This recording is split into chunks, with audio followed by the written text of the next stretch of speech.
France just put 4 goals past Norway and, frankly, looked terrifying doing it. They're into the knockouts now as many people's favourites to win the entire tournament. Standing in their way, a team that scraped through in 3rd place, but one armed with 2 of the most dangerous strikers in Europe and managed by a face English football fans will know very well. And waiting just beyond this tie is a potential heavyweight collision.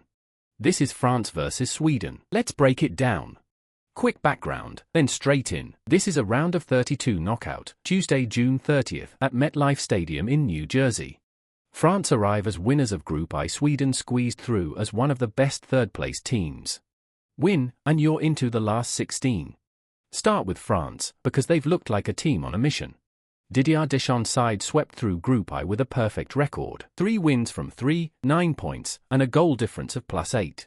They beat Senegal 3-1, brushed aside Iraq 3-0, and then saved their statement for last. A 4-1 demolition of Norway, headlined by an Ousmane Dembélé hat-trick inside the first 32 minutes.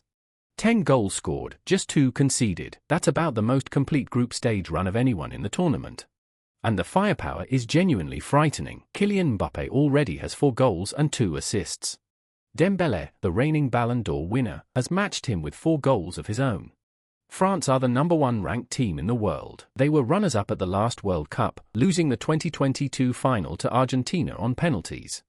And after that Norway performance, even rival players have been calling them terrifying. Make no mistake, France walk into this match as overwhelming favourites and as one of the 2 or 3 most likely teams to lift the trophy on July 19th.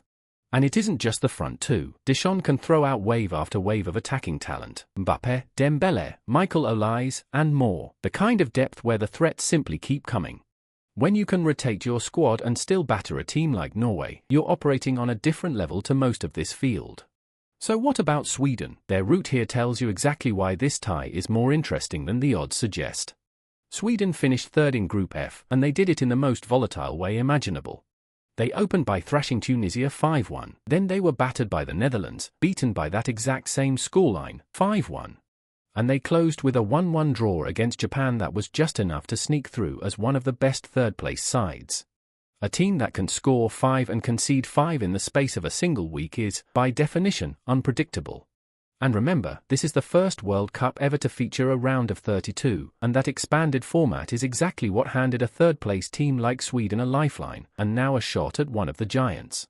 But here's why France cannot afford to switch off. Sweden are managed by Graham Potter. Yes, the English coach with serious Premier League pedigree, who took charge of both Brighton and Chelsea before this Sweden job. And his side carries a real attacking threat. Up top, Sweden have 2 of the most feared forwards in Europe, Victor Gyökeres and Alexander Isak, a strike pairing that can hurt absolutely anyone on their day.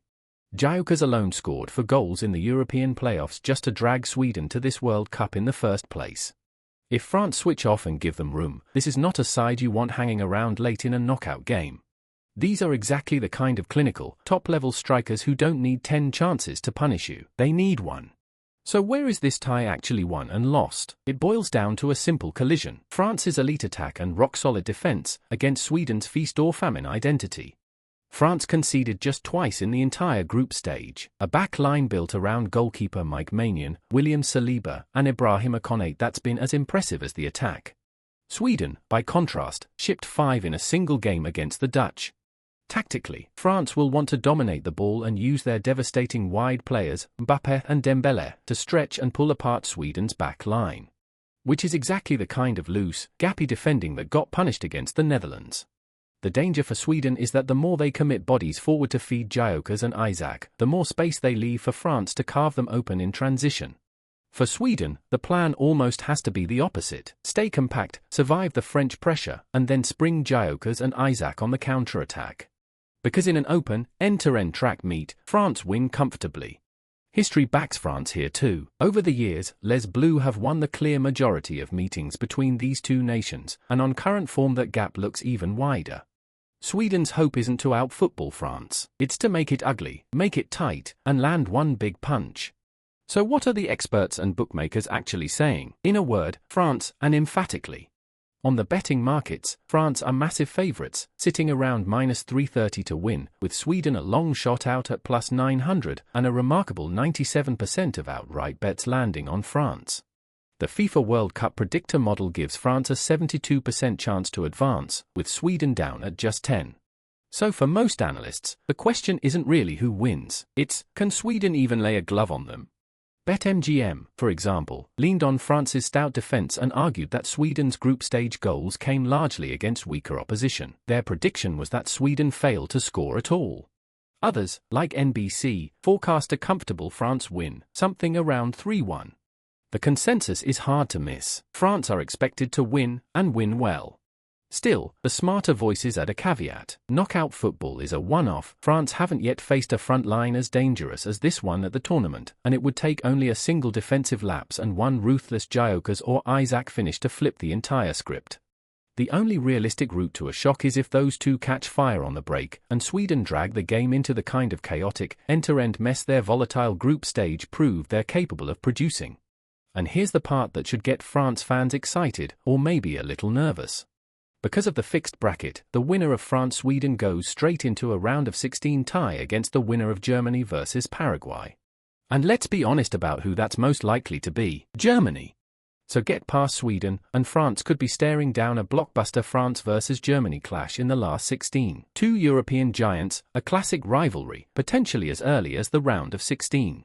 And it only gets steeper from there. Come through that, and the quarter-finals would bring an opponent from the Netherlands, Morocco, Canada, and South Africa quarter of the draw. Most likely the Netherlands or Morocco.